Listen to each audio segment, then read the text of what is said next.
Hello, hello, and welcome to another ohmTown Daily News Show, Season 2, Episode 133 for May 13th, 2023.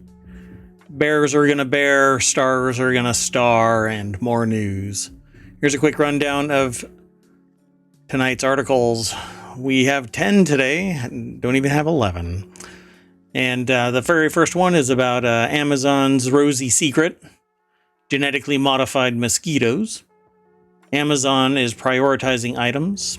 Company refuses recall of airbags. Planet-eating star is not from the MCU. Solar panels end-of-life recycling. Billions of fees. Questionable service. Apple's focusing on mixed reality supply chain. You can become a steam fitter, aka a steam beta tester. And bears are gonna bear. Let's get into today's articles.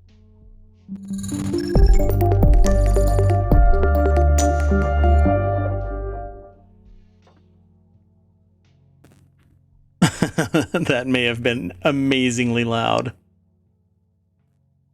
And I'm on the wrong page. So anyway,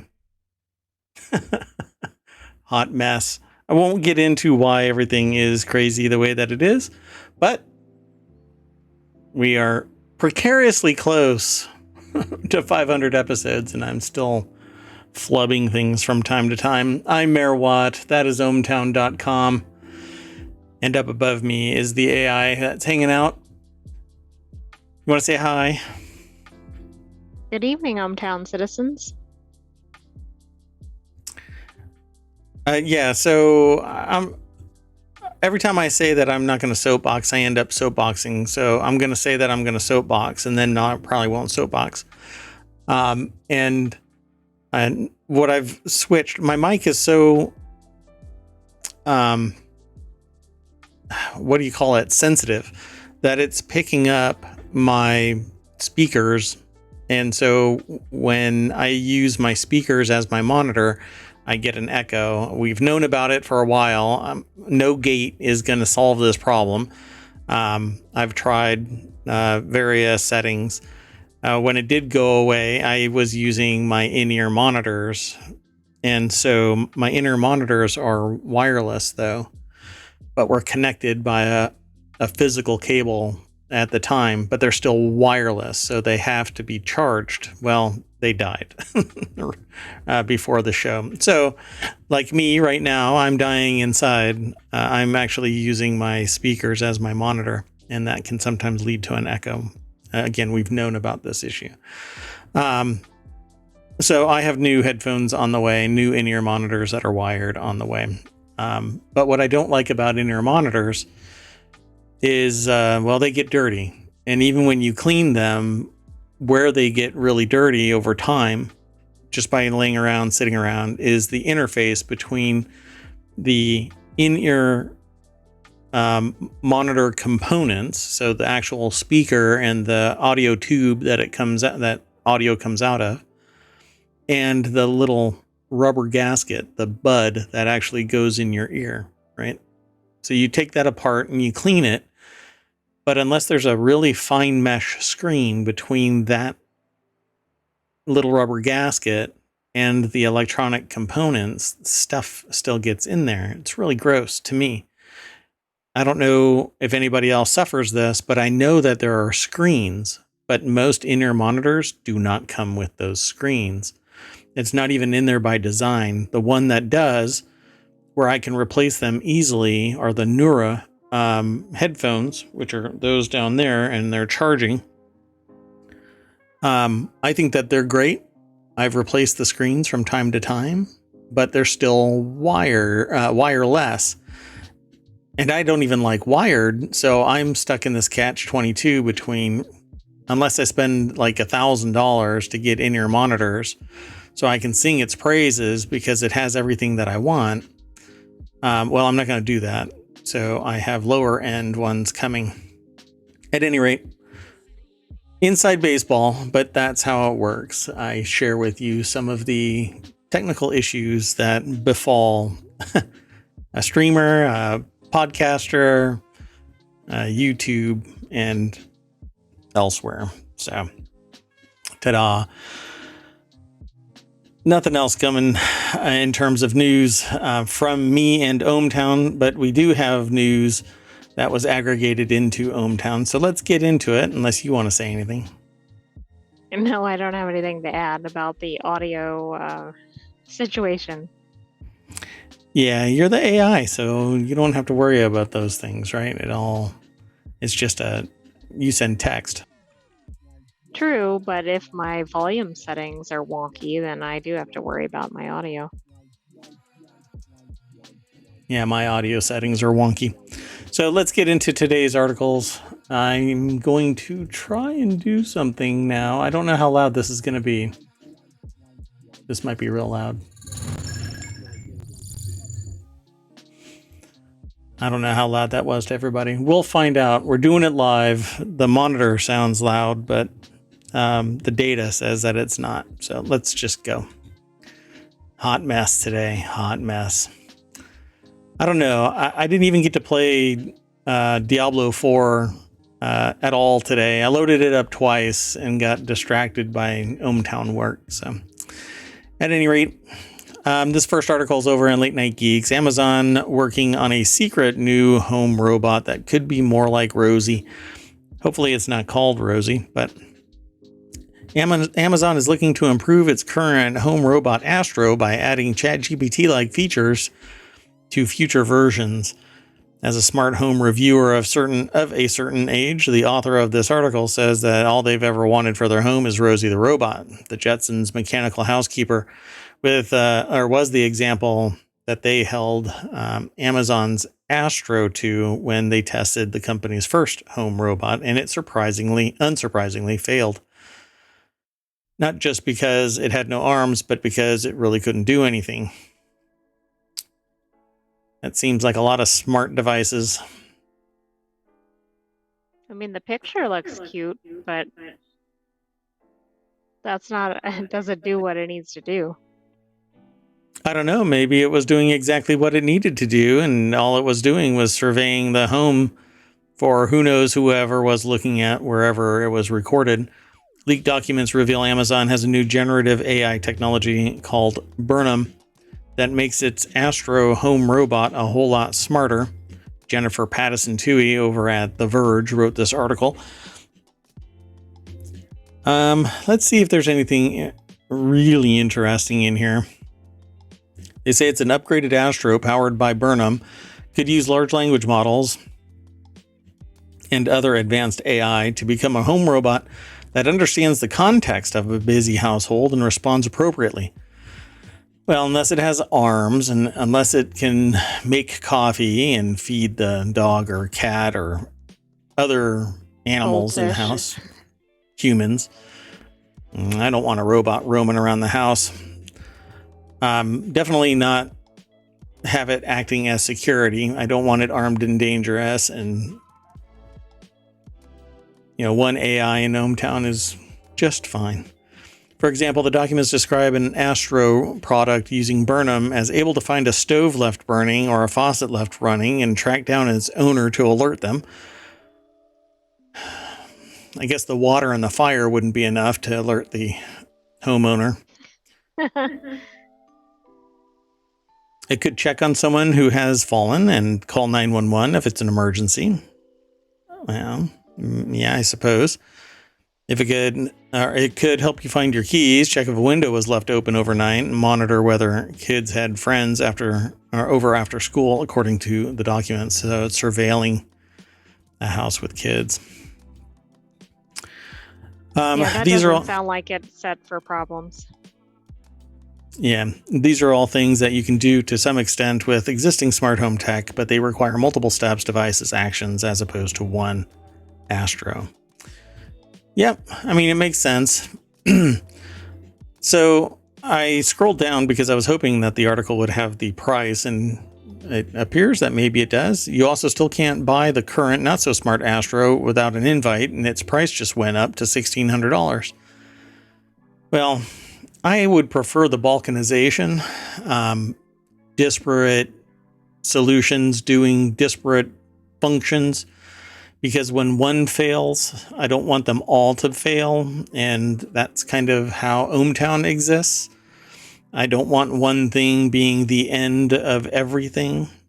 So I don't have just one thing. You have different solutions by different providers, and you suffer those inefficiencies, I guess you could call it. But I like that balkanization. I don't like the idea of one-stop shops. So they're trying to make it a little bit smarter, but until it can do more and not just have a conversation, I don't really care. Yeah, I do want it to be able to pour the coffee and feed the pets and all of that. The other things I think you can do elsewhere, so that's not necessarily incentive to get this. Yeah, I don't know. How many times do you leave in? Okay, if you're the type of person that's going to buy this bot, are you the type of person to leave a burner running or a faucet running? Probably not. Because are you even using the burner and the faucet at some point, or is your staff doing that for you? Well, I don't know about that, but I don't know. I just don't see a lot of people leaving burners on and leaving faucets running, wherein a robot is going to notice it before the human does. I don't know. Just vacuum the floor. Let's go on to the next article.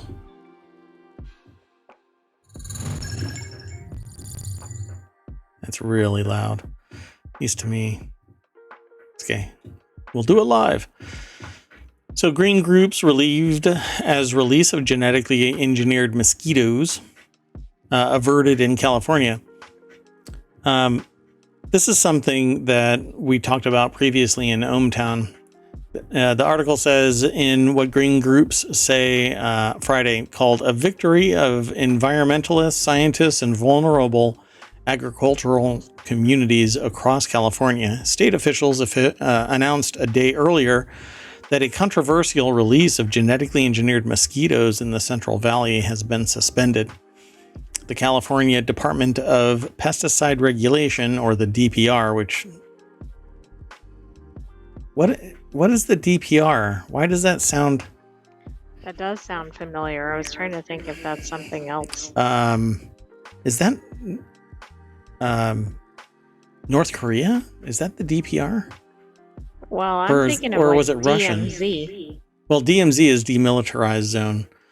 But DPR, why does DPR sound familiar? I think that's You're either right. Russia. It's Donetsk People's Republic, which is it's unrecognized Republic of Russia, according to one account. I'm sure it's one of those things that, depending on who you talk to, And for some reason, I also think that it has a connection to East Germany back when, well...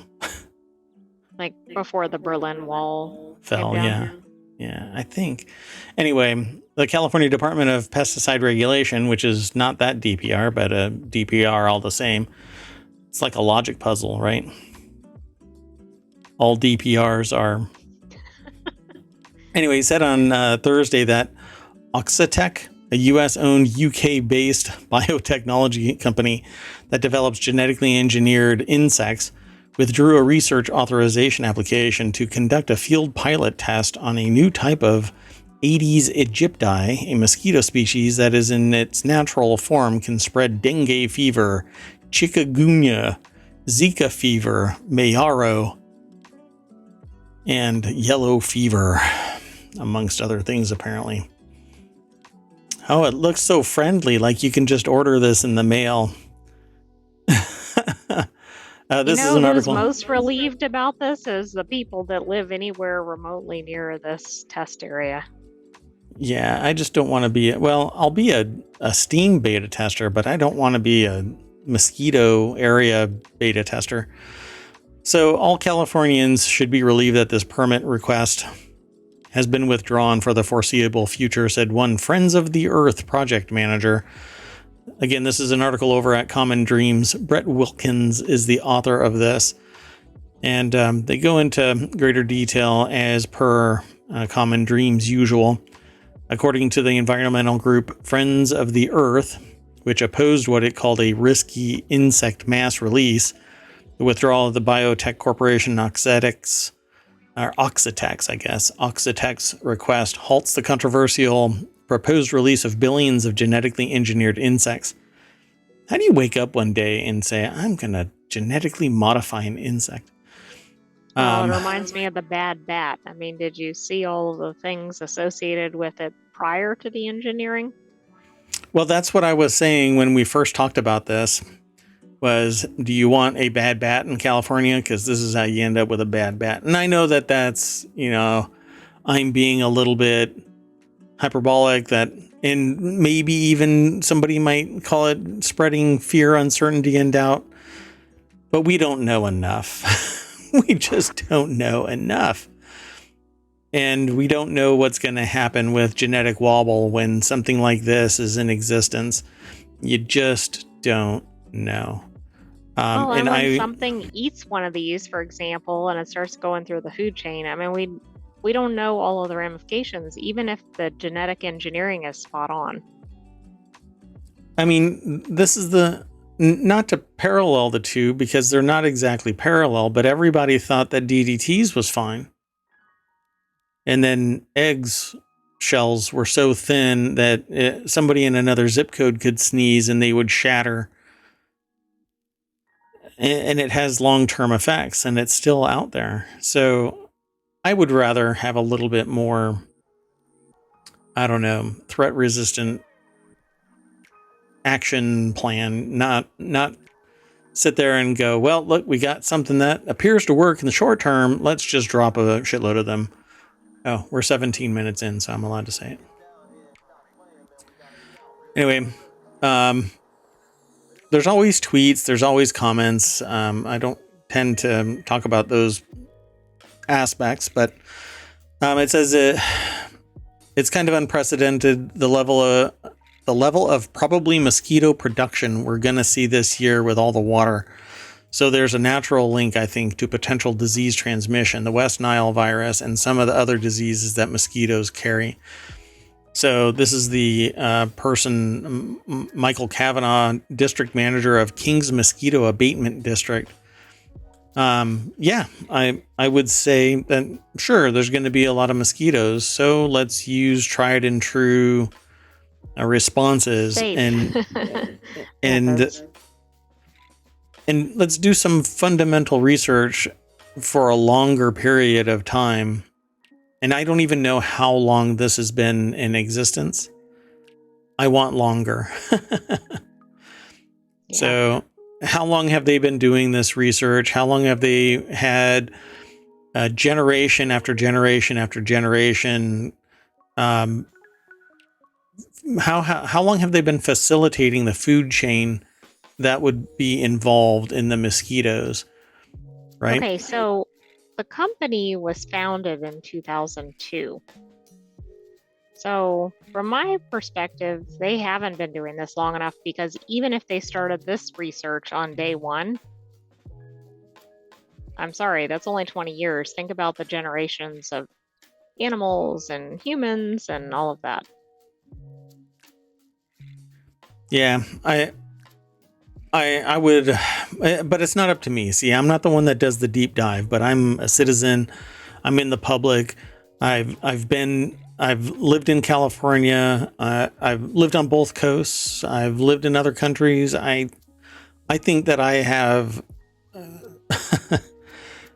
I have a say in what the world is going to be handing to me and my future generations. So some genetically modified insect out there, and I know that there are others out there already, but I would rather use more natural responses. And believe me, I'm completely fundamental science is hard-coded into me. I totally buy into it. But we don't know enough about genetic modification for us to sit there and say that this is not without issue. There's issue here. We just haven't run across it yet.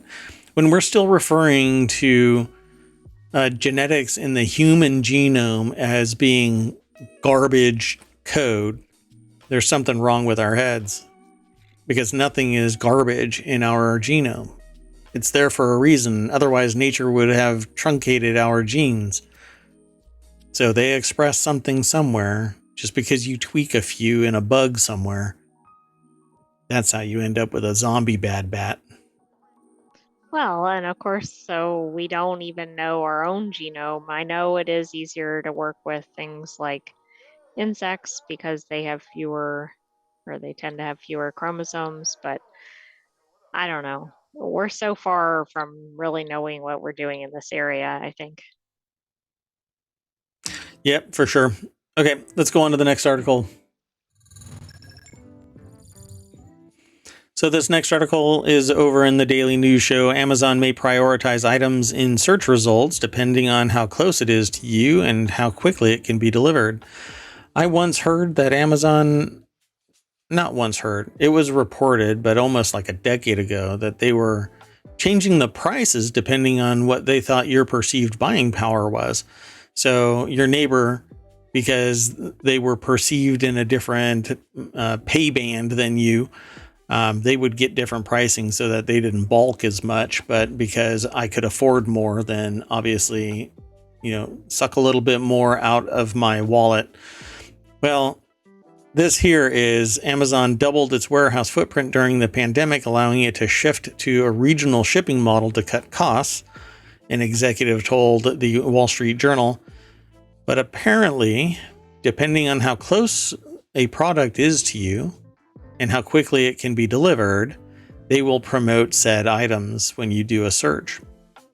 Maybe that's why I can't find the items that I'm looking for, but I know they exist because I see them from Alibaba and I want to get them from Amazon, because then I know at least it's coming from Amazon. And I don't know. Yeah, I don't. But even then, there's a lot of people that are sitting there saying, and by a lot of people, I see it online. I see the conversations. If you do a search on Reddit and other social media, you find it that basically Amazon is slowly turning into Alibaba, because there's no gatekeeping on anything that is put up and sold. Apparently. I do know that I've had issues in the past, and Amazon has been completely willing to solve the problem in the most expeditious way, which I think is amazing. I As do too, opposed to, particularly given the large size of the company. I wonder if that'll change over time, depending on the number of um, suppliers, etc., where they're located.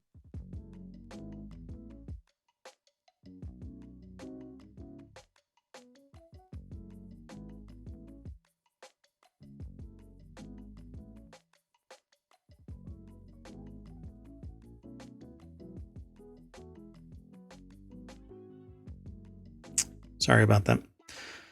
I don't know how far back that was muted, but anyway, Amazon may be prioritizing items that may be delivered to you quickly in search results. Amazon's VP of Transportation told the Wall Street Journal the company is prioritizing delivery speed.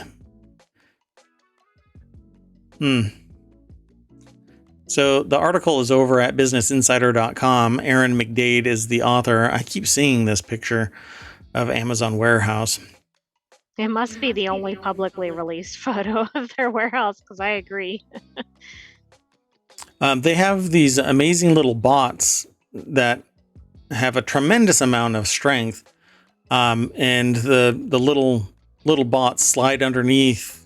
What do you want to call them? Shelves. And in the shelves are baskets, and then the shelves actually get pulled out of the racks and brought over to a human to do picking.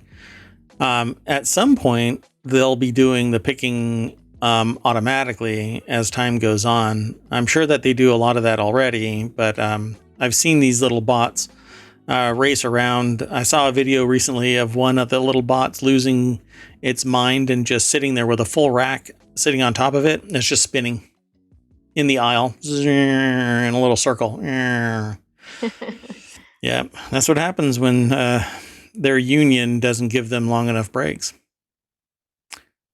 Gotta watch Anyway, out for that. yeah. Let's see. Is there anything in here that really adds anything to this? This isn't something that we could have easily done in 2019 because we had a much more sparse network. The doubling of footprint really allowed us to have more facilities that were closer placed to customers. And you'll notice this now. Now, I mean, if you're listening to this or you're watching the show, let me throw this over into the chat, by the way. All of this is still available, by the way, over at ohmtown.showbot.tv. You can see these links.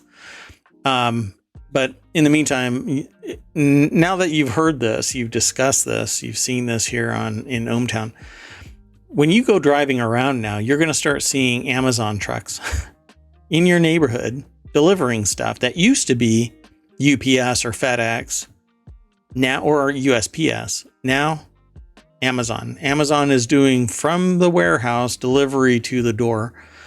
And I don't know how often people notice that. But that's how they're going to start saving money now too, because they'll still be able, at some point, the USPS is going to be too cost burdened from the capitalization requirement of previous administrations, and the USPS is going to collapse. Or it's going to raise its rates to the point where people are like, well, no, I'd rather just send it through Amazon. They're already delivering products. So they basically look like blue UPS trucks or FedEx trucks, depending on how you look at it. And they do the same thing that everybody else does. Actually, the one that delivers to ohmTown Central seems to want to drive up onto the driveway.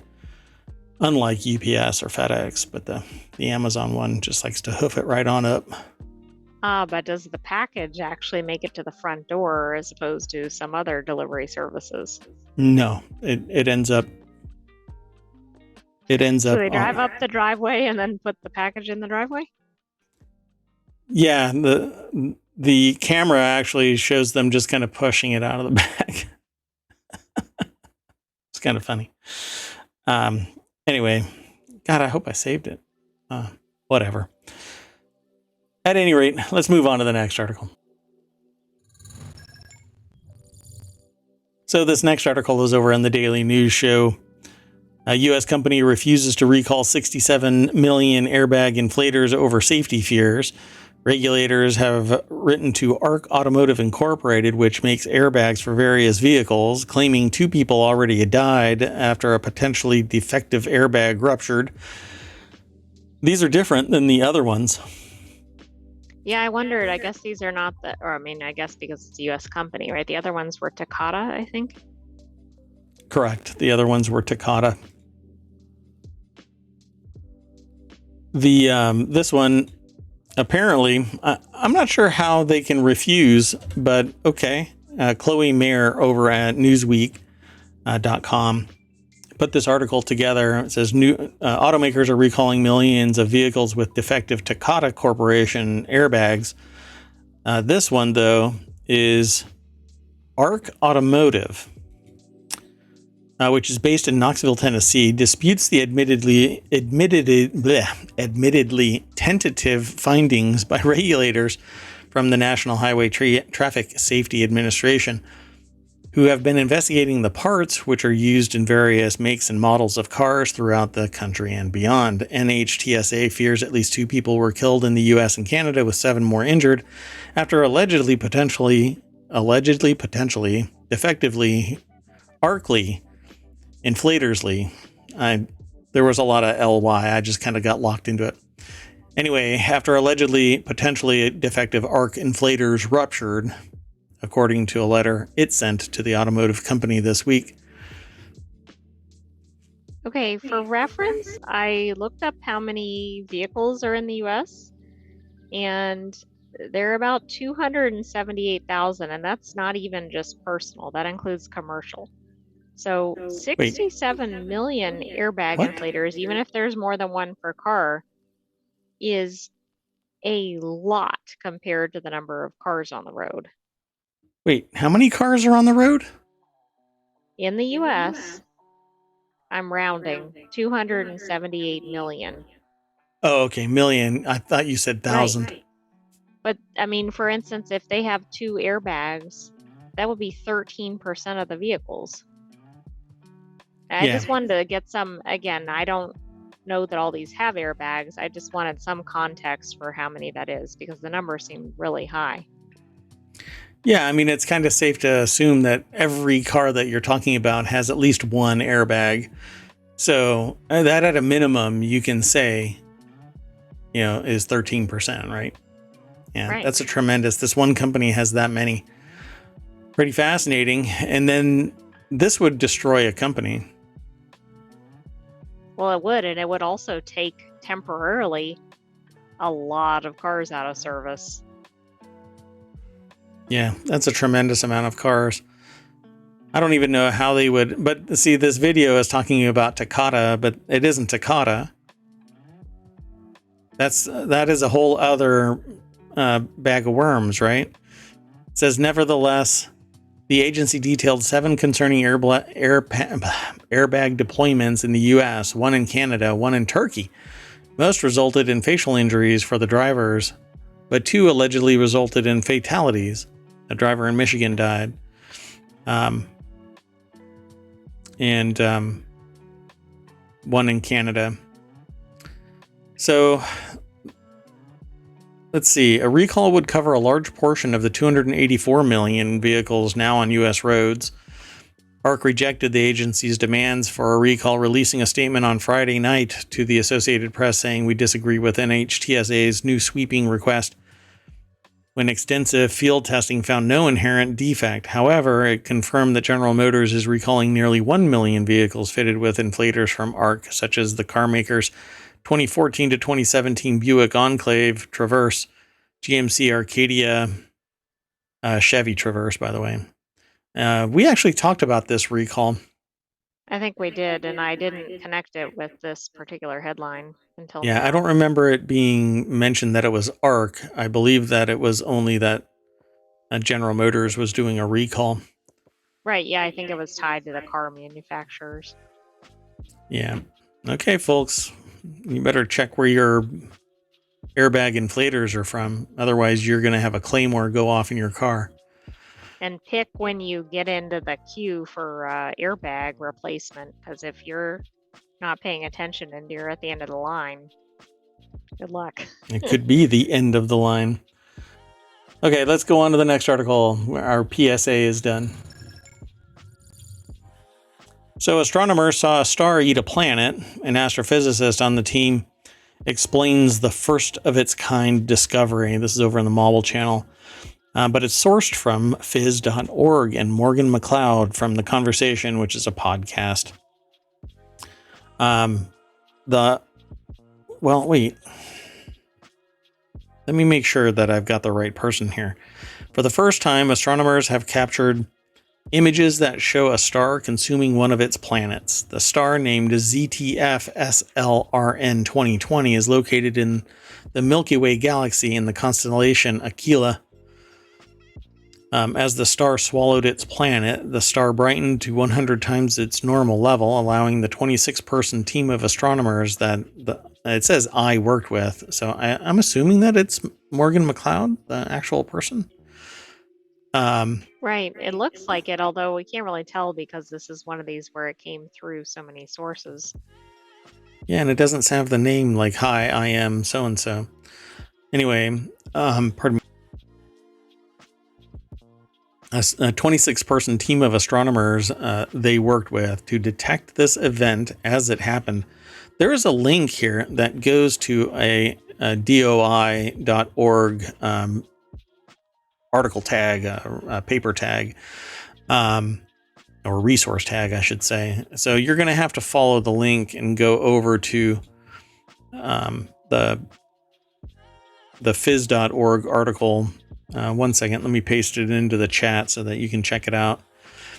And so if you follow that link, you'll get taken over to ohmTown. You just follow the link to the source and you'll get taken to phys.org so that you can read this and click those knock-on links. I think that it would be interesting to get a take from other people. So if you do go over and read this and then want to come back and talk shop another day, just get in touch. Send an email to mayor@ohmtown.com and you'll speak to the mayor. Anyway, the person says that they are a theoretical physicist and developed the computer models that their team uses to interpret the data that they collect from telescopes. Although they only see the effects on the star, not on the planet directly. Yeah, well, there might be a hint in the context there. The planet was just eaten, became a resource. Exactly. If they can read data from the planet, that's a little scary. Maybe they're too close to the event. They read the data and all it sounds like is ah. I was thinking more like chomping sounds.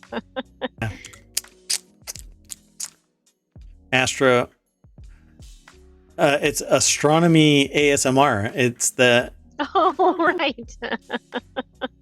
The A in ASMR is astronomy. So the theoretical physicist here is writing all of this, and they developed the computer models that they use to interpret the data. And although they only see the star results on the star, they know that the planet's basically being consumed. Witnessing such an event for the first time has confirmed the long-standing assumption that stars swallow their planets, and has illuminated how this fascinating process plays out. I think it's funny that they chose that word because the star got 100 times brighter. I think that was an intentional word choice on the author's part. Really? The team that they work for searches for the bursts of light and gas that occur when two stars merge into a bigger single star. Okay, everybody. When two stars fall in love and they merge, okay, that means one star's naughty bits and the other star's naughty bits touch. That's how you end up with a Mini Cooper. Wait, I don't know what I'm saying anymore. I've had either too much or too little caffeine. Anyway, to do this, they've been using from the Zwicky Transient Facility, which is something that we've actually spoken about here in ohmTown, a telescope located on Palomar Mountain in Southern California. It takes nightly images of broad swaths of the sky, and astronomers can then compare these images to find stars that change in brightness over time, or what are called astronomical transients.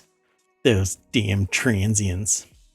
I mean, I guess that's why the facility is named that, because I think it's such an odd name. Well, Zwicky got around, so they went from mountain to mountain, putting up telescopes. I actually don't know who Zwicky is, but I believe that they're probably an astronomer and very well respected. But until that statement, anyway. Now I'll have to go and look to see what they were all about. But yeah, I'm smart Alec that has a podcast and a streaming channel on Twitch and YouTube.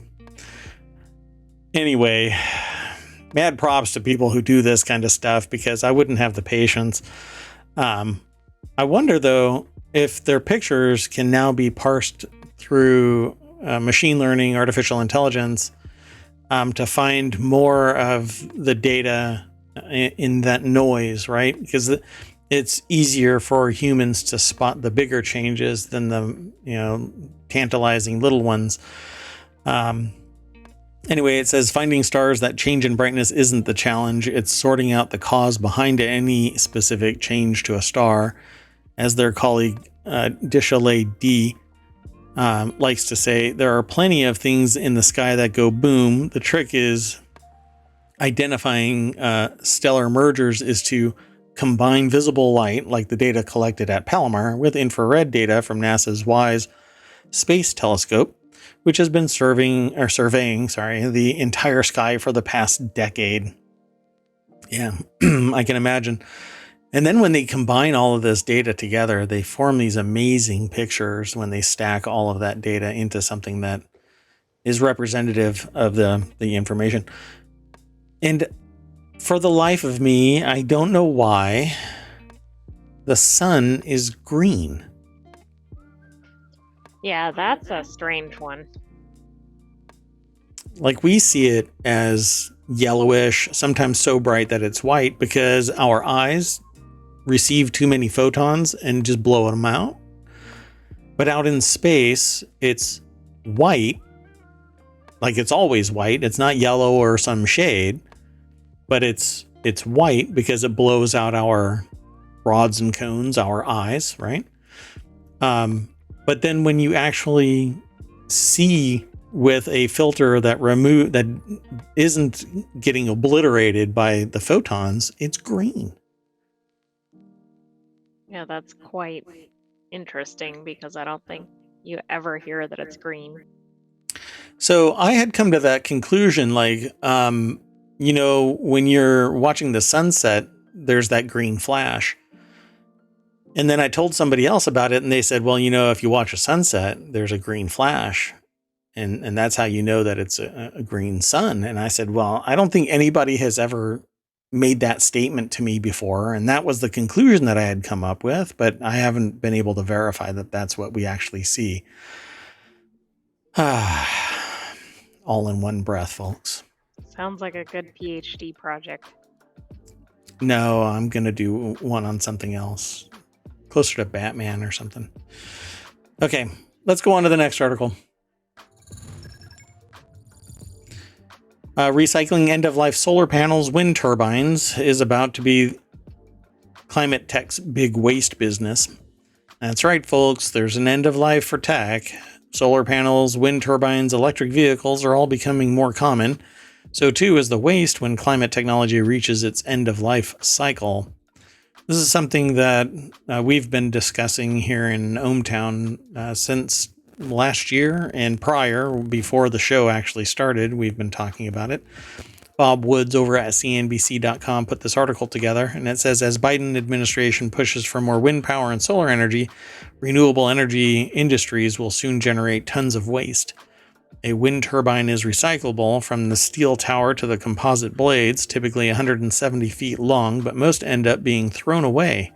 A waste total that will reach a cumulative mass of 2.2 million metric tons by 2050. Currently, about 90% of the end-of-life or defective solar panels end up in landfills, largely because it costs far more to dump them than to recycle them. Far less, strike that, reverse it. Because it costs far less to dump them than to recycle them. Quote, and this is from SolarCycle CEO Suvi Sharma, "We have done a phenomenal job making solar efficient and cost effective, but really have not done anything yet to make it circular and dealing with the end of life." So at some point, they're going to have to figure out what to do with solar panels that have gone hinky. I'm really not sure what can be done. Some things I'm sure can be recovered, but that's what's going to ramp up the cost because nobody has been assessing the end of life. All they're worried about on one end is the cost to produce. Right. And I also suspect at the time we're at in terms of how much or how little deployment there has been of some of these technologies, on a large scale, have we really had to deal with the recycling issue yet? I have no doubt we have had it, but it's not like everywhere uses solar panels and everywhere uses wind turbines, for example. The other thing I wanted to point out is we witnessed near ohmTown those blades, and they are extremely large, right? We saw them being hauled on trucks. Yeah. Oh, yeah. So they will end up getting chopped up or or they get taken to specialty landfills where they just get thrown in there to slowly decompose. And I don't know what all can be recovered, recycled. from those things, because it's not like you can just take apart a fiberglass whatever and recycle it, at least as far as I know. But the batteries from EVs are going to be a tremendous amount of waste within the next 5 years. And they're not small. But there are some people that actually, what do they call it? Well, they just tear them apart and recycle or upcycle whatever batteries, whatever cells.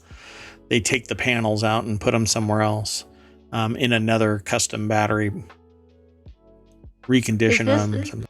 This isn't the company we featured, is it? Solar Cycle? I don't I believe don't think so. that's the one. Yeah, we talked about one company in another episode that was doing some, I think it was EV specifically, but EV battery recycling, not solar panels. Yeah, I don't think that's what this is. It says, indeed, the market for recycled solar panel material is expected to grow exponentially over the next several years. A report by research firm Rystad Energy stated that it'll be worth more than 2.7 billion in 2030, up from only 170 million last year. So start investing, folks. The Department of Energy's National Renewable Laboratory, or NREL, found that the modest government support for recycled materials can meet 30 to 50% of solar manufacturing needs in the U.S. by 2040. That whole recycled materials thing, I don't know. Depending on what the nature of the recycling process is, it pumps out on the other end of the recycling process new, undiscernible from new. But if it's basically just patched with, duct tape and a tampon, then I'm sorry, it's not really like new. It's upcycled and more like an art project than something reliable. Anyway, there's a whole Well, and you bunch don't here. want something like a blade that's duct taped together, right? I mean, that could be really dangerous. For example, a solar panel that isn't quite at perfection and maybe doesn't collect as much energy may not be dangerous, but may not be as effective. Yeah, but if I'm paying for 100% and I get 80, and Right. then it's Oh, chalked up absolutely. to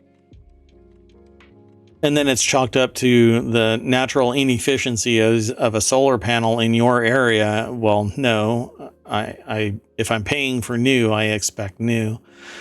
Like a replacement part that was sent to ohmTown, and it was marked as being B stock.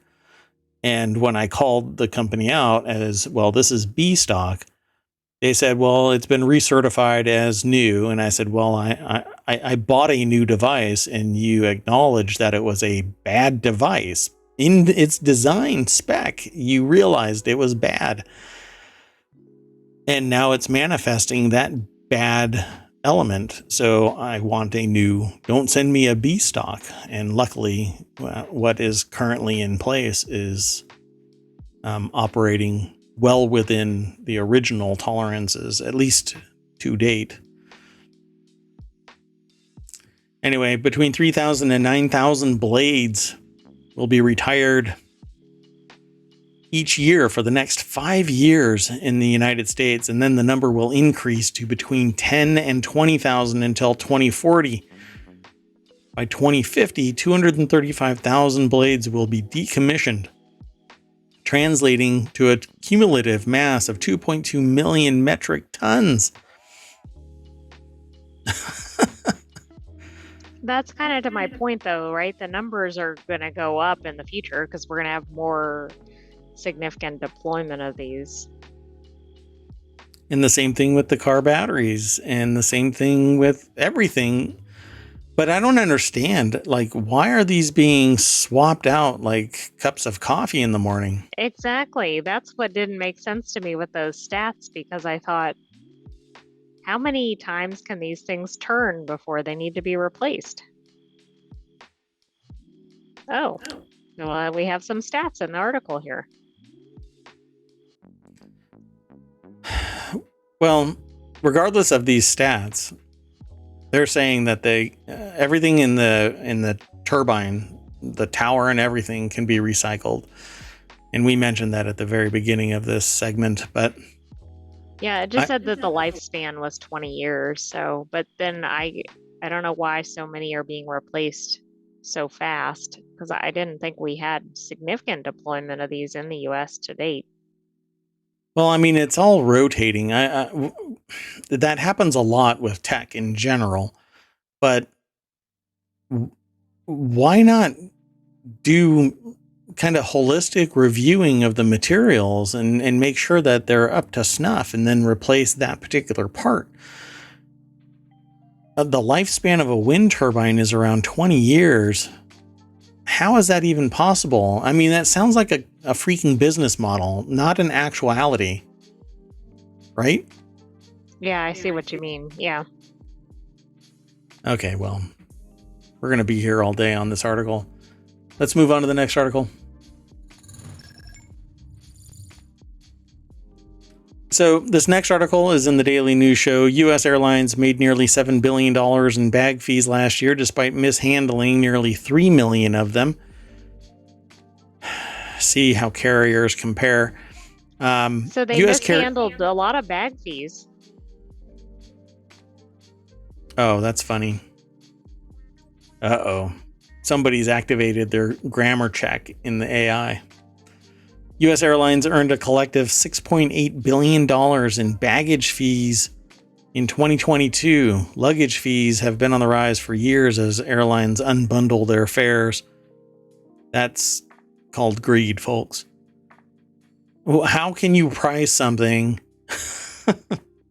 How do you price a flight without including in that price bags? And for you, what they end up saying is, well, not everybody brings 3 bags, and so those extra bags are the burden of the other people. Yeah, but they make you pay for any bags. I mean, I don't know how you're expected to travel somewhere without a suitcase, for example. Like, well, actually travel.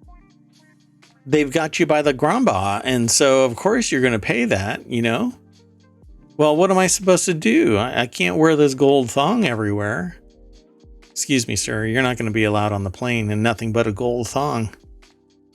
You're stomping on my First Amendment rights. I'm an American. No.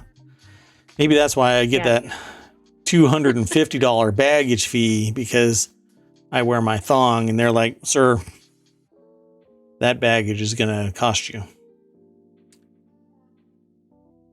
Too much? Okay, anyway, American Airlines generated the most. Or too little. Hey, now.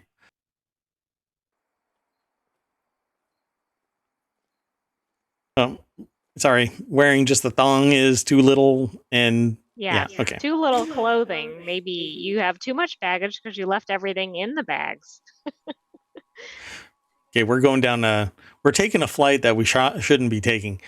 Anyway, American Airlines generated the most revenue, but had the worst mishandled bag rate of any carrier. Let's go over to the source, which is Taylor Raines, businessinsider.com. Yeah. See this all the time. People snuffling out like they're looking for mushrooms. Like they're pigs? Yeah, but those aren't mushrooms. Right? What are the truffles? Truffles. That's it. This is everybody looking for their truffles. Hey, that's my bag right there. Good luck getting to it. Doggone it. Finally found it. And it's in a Business Insider Getty image. Let's see. Do they have a chart? So they have a top 10. So Southwest Airlines had 67 million in baggage revenue. There's a new word for me. Enplaned. Bags enplaned. Whatever. Okay, but wait, I want to point out here. If there was baggage revenue in this amount from Southwest, which does not charge baggage fees for up to 2 bags, I believe, their revenue is going to be way down compared to other carriers, but okay. Yeah, their revenue is the lowest out of the 10 that they checked. So I'm just going to jump to the number one because there's a whole bunch in between. I can't believe Spirit Airlines is number 4 on here. I thought that their slogan was your bags are going to show up in spirit. I hadn't heard that one. No, well, that's because I just said it. Baggage revenue was almost $1 billion. They mishandled 64,831 of them. So let's keep on going. Delta is there. Delta at one point had the tagline, Delta Airlines, we get you there. So then number 2 is United. Number 1, American Airlines, $1.4 billion. 919,211 bags mishandled. And you don't want your bags mishandled. Wow. See, their per capita rate is 100 bags. So you basically, if you brought 100 bags, you're losing something. Well, that means at least one person on each flight, or more than one person, really, on a large flight. That's a lot of bags lost. For every 100 bags, there was one that was punted. So pretty amazing. Anyway, that's it. That right there is reason enough. You know what? I didn't throw that article into chat. All right. I'll throw it into chat. There you go. And I'll throw this into chat. There you go. And you ready to move on to the next article? Sure. So wait, what's our takeaway on the airline article? Like, don't bring bags with you? Nudity. So the next article is over in the Smack Talk channel. Apple is bracing for potential mixed reality headset production issues. While Apple is apparently planning to ship its mixed reality headset later in 2023, the company is apparently preparing for problems to arise in manufacturing the device. I think, man, I hate these renders. It actually breaks my brain when I see this, because all I want to do is grab a set and dive into the ocean and go snorkeling. I mean, they look exactly like swim goggles. So the article's over at appleinsider.com. Malcolm Owen is the author. I don't know who rendered this, but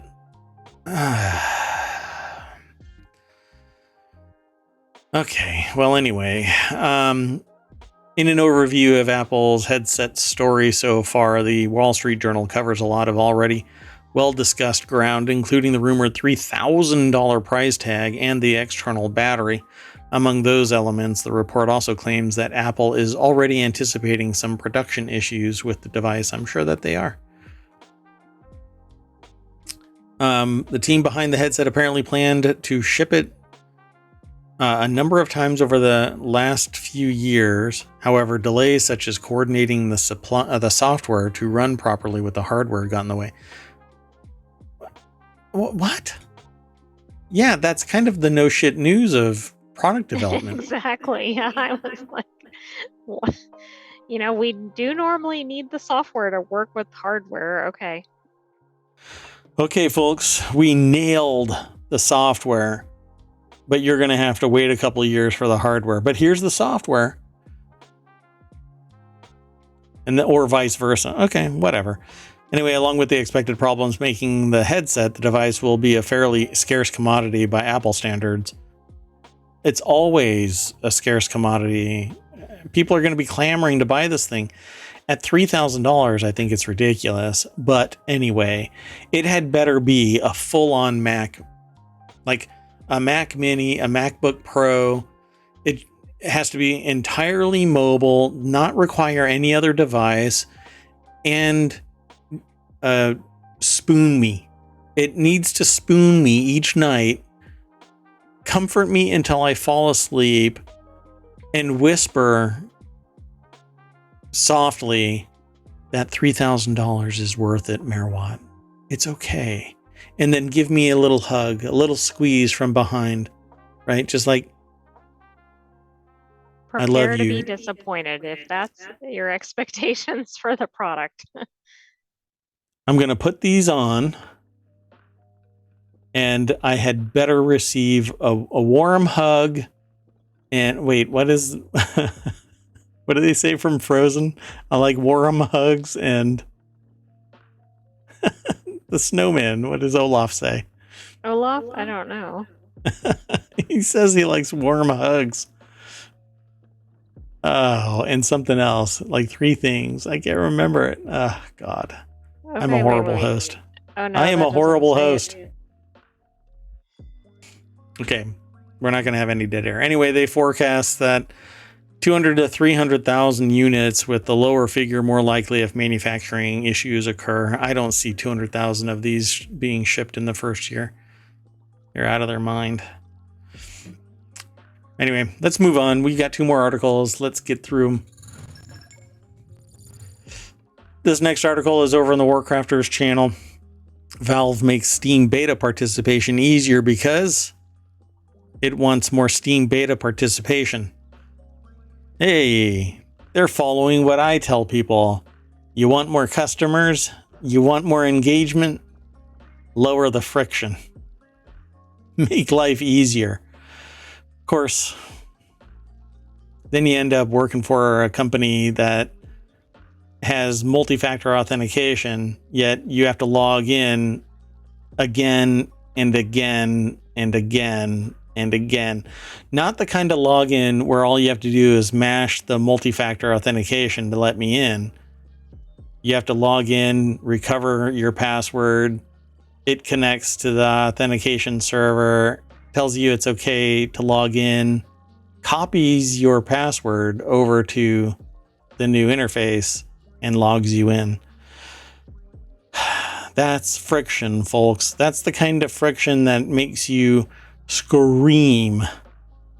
Well, what Valve is doing is quite the opposite. So Valve's been hard at work on upgrades to the Steam client recently, and that means testing those upgrades before they roll out and break your launcher. Normal stuff, right? Anyway, to that end, they need more people to test it, so they're asking that and making it easier to do so with a one-click opt-in to testing. Now, you kind of buy into the ramifications of this. If you plan on being production, which means this is imperative that it's always working 100%, well, first off, you're never 100%. There's always a chance that something's going to wet the bed. Or you go beta. And then with that frustration, when it does glitch out, all you do is write your report and you go pat on your back. Congratulations, you're facilitating improving the work-life balance for internal Valve testers and the user experience and user interface for Valve's Steam client, and ultimately all of those Steam users out there, of which Merwatt is one. So thank you if you do it. I might actually end up doing it only because I'm a sucker for anything beta. Yeah. If you wanted to trap me out in the woods, right? Like I was a wild animal, you just put down a game's beta application and I'll climb right under that box to get it. And you just pull the little stick out and the box falls down and traps me. Oh, right. Just like and, in a cartoon or something. Yeah, you'll just, if you poke holes in the box, you'll just see me running around in a circle trying to get out. But I'm filling out that form at the same time. Anyway, does every beta have a form on it? Does the beta? Does every beta have a form? Normally, you have a form that you fill out of some kind, but this, because they already know they've got so much telemetry from you, it may simply be click this box and you get the beta client. But I think I've seen it, but I haven't bothered looking at it anytime recently. So the article, by the way, is by Jonathan Bolding over at PCGamer.com. I did not throw. 1 second. Man, I'm a horrible host, I swear. So there's the article about Apple, and here's the article about Valve Steam Beta. Yeah, pretty much after the show, I'll probably mash that checkbox. So Jonathan Bolding has the little what is that called again? Deck? We think it's called a deck. So if anybody is in journalism, please let us know. Yeah, because none of us are journalists. So, and the AI is a subject matter expert in all things, just not a journalist. So we want to know if it's actually called a deck. So help, please, but help is spelled HLEP. HLEP. Valve, probably, because that's a beta testing thing. We're introducing a one-click opt-in to make it easier for you to try out all of the new features and provide feedback. Once the features ship to everyone on Steam, your client will be updated to the latest public version available, and then you'll have more beta doohickeys and tweaks in place. I don't know. I mean, as long as you buy into it and everything's going to be okay, you can always get the old client and download everything because everything is attached to your cloud. Now, saves and stuff like that might be lost forever, but you're supposed to be backing up your devices, right? That's what you're doing, right? Right? Oh, No. Whoops. Is that what we're supposed to be doing? Yeah. Nobody does. And those who do never need it. At any rate, existing beta testers have been invaluable, says Valve, producing some great tweaks to the in-progress features. Those include the spell check toggle and cloud sync for game notes and find in game. That's your classic Control F for the web browser. Soundtrack controls, enhancements to the controller configurator, and a large hill of bug fixes next to a medium hill of visual fixes and improvements. I have some ideas already for the client. Like, I would really like everything to scale properly, but it does not. But anyway, that's a different can of worms that I'll have to deal with. Oh, and certain things like anyway, I won't bother. There's a menu within the client, but the menu outside of the client hints at kind of the stuff that's inside the client. Like there's a store option that you click on the client itself, but inside the client is what amounts to a web page, and in there is your store, where you have to click a menu item that says your store. So which store am I actually? Like it's too many clicks too. Yeah. But the your store has a menu option that drops down. It's kind of kludgy. So at any rate, I think it needs a revamp, but I'm not a beta tester until later when I click that button. Okay, let's move on to the last article for today. And the last article is in the Daily News Show. Colorado issues warning that bears are gonna bear. Officials for Colorado Parks and Wildlife released a statement Friday reminding residents to be bear aware. Yeah. Anyway, as black bears emerge from hibernation, so you're going to have to be bear aware or beer aware. I don't beer think aware. beer aware is necessarily the same thing. If you're too beer aware, you might not be a bear aware enough. Oh, got it. Okay. So watch out for bears coming out from their hibernation. I don't know why, but I have a completely different version of bears emerging from their hibernation, but I have a pretty broad worldview. Anyway, let's go on to Newsweek. Caitlin Lewis is the author of this article over at newsweek.com. And there's a video. I think it actually shows like a bear munching on a car. Let me see. Yeah, there it is. So you got to be careful about bears. They will go where food is. So if you have a trash can in your garage, it's safer in your garage for them to just go on in there, and there's no predators or anything that's going to be. That bear is actually tagged. It has a green tag on its ear. So it's been caught before. Probably last time it went into somebody's garage. Pretty interesting. Well, anyway, the article says that they've received, and by they, I mean the Colorado Parks and Wildlife organization, says that they've received 173 reports of bear activity in 25 counties in Colorado. The CPW wrote on Twitter Friday, wonder if they got a $50,000 bill for their news alerts. I was thinking the same thing. Bears should not be eating from trash receptacles, bird feeders, or other human-provided food sources. But bears are gonna bear. People are the solution. Change your habits, the department added.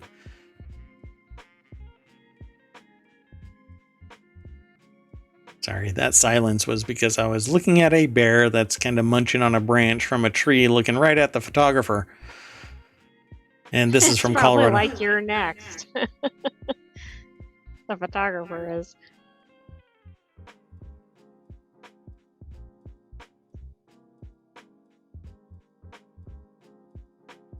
Mayor Watt, check your audio. Yeah. Sorry, this new dynamic isn't working for me. Anyway, the article says that the photography is from Jason Clay, Colorado Parks and Wildlife. And the black bear is spotted hanging out in a tree in Littleton, Colorado.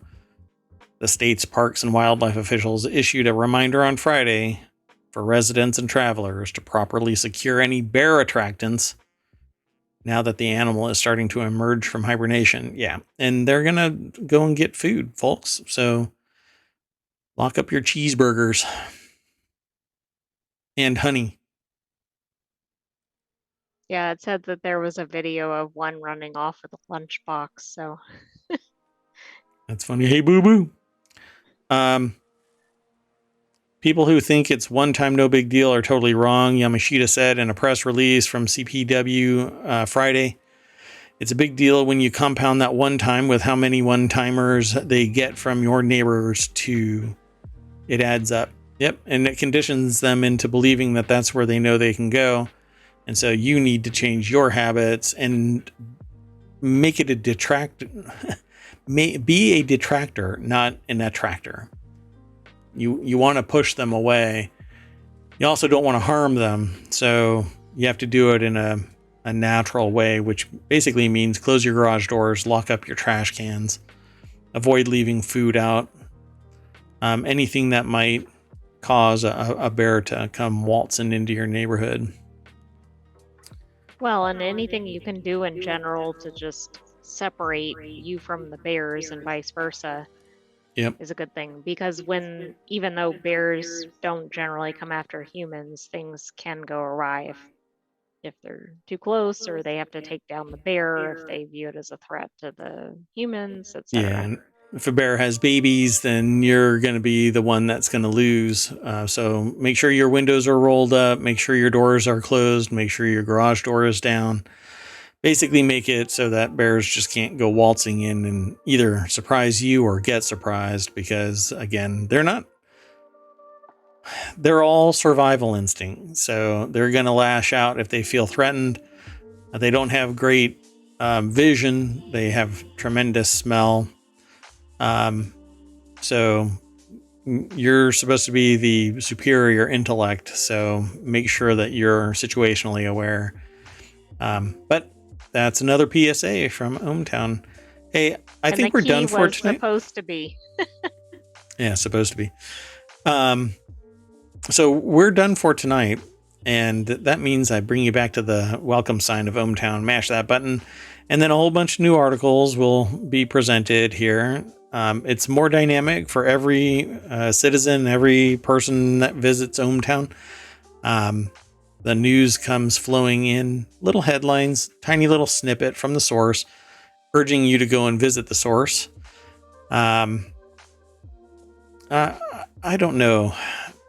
There's a lot of Nintendo stuff that I have an embargo on, and I we're saw still talking one about about the Stranger Things and some other things, of course, delayed because of the writer's strike. Yep, Oh, the Eurovision. Thrones prequel. Yes. The Eurovision Song Contest has been won by a Swedish singer, I believe. Is that what that says? Yeah, Swedish singer Loreen wins Eurovision Song Contest for second time at event. Well, I don't know what that is. What is that word? Fetting, like celebrating or whatever, your Ukraine. Oh, really? Mm-hmm. Oh, I've never heard that word. Huh, interesting. I don't normally get caught off guard by verbiage, but okay. Oh, the Twitter article is interesting too about perceived censorship ahead of Turkey's election. Oh, interesting. Hey, Dunkster is here. How are you? Good to see you. I don't know that much about Eurovision, so I wouldn't be able to speak to it. I just know that it's been an ongoing thing. And I heard earlier today that this Swedish singer won. So pretty cool. There's supposed to be a playlist available already. As far as I know, maybe I can look and we can talk about it at the next show if I can find it. Yeah, we're going to have to look into it. Dunkster, is it okay to... I think that I asked you once before if it's okay to make your statements known. I always ask at least once if it's okay to repeat what gets asked in my chat. And then from that point on, I basically just say it. So, and if you're interested in having a conversation, then come on over to twitch.tv/ohmtown. Dunkstar, by the way, if you go to twitch.tv/Dunkstar, it's DUNCSTAR. Streams in about 2 hours, hour and a half. Yeah. Closer to midnight. Now that we have a time zone change here in the States, it kind of pushed Dunkstar a little bit further away from when I always watched. But now I see Dunkstar up until about 2 o'clock in the morning, and then again at 6 o'clock. So this is a phrase that I probably won't say ever again, but I sleep with Dunkstar almost every day. And there you go, Dunkstar. It is now out there. Maybe I need to... Oh, look at that. We're way past an hour. I'm going to have to go. Yeah. But thanks for hanging out. And I'll see you in a couple of hours. That'll be the last time. Huh, why am I suddenly banned from his channel? What's going on here? So we've already gone through all of the articles. I don't know how long you've been here. I know that a lot of people come in, check it out for a little bit, and then take off, and some people lurk. But the number one thing that apparently is still being asked by users of Twitter, streamers, content creators on Twitch, is for accurate audience counts. Like, you never know who is really in the channel. Right, yeah, I guess you maybe can find out after the fact, but not during, which seems like a basic feature that they could use or apply. That one analytic. But then, a lot of people say, just don't worry about it. Dunkstar says, I have pictured you in your favorite clothing item. This is nothing. Yeah, because I've been... Even this show, as a matter of fact... Even you referenced it. Yes, you did, about flying in that attire. I said I never get baggage handling fees because I wear my gold thong and nothing else. But then for some strange reason, my ticket price has gone up, and they say it's because everybody else has to handle your baggage. Yeah. There's a secret to that, by the way, but I'm not going to say it now. I will have to save it for another day. The truth of the matter of the gold thong. Anyway, it's kind of like that blue, white, gold. What was it?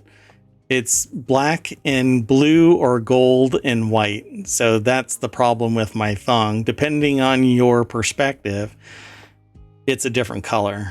But most people say that it's gold and...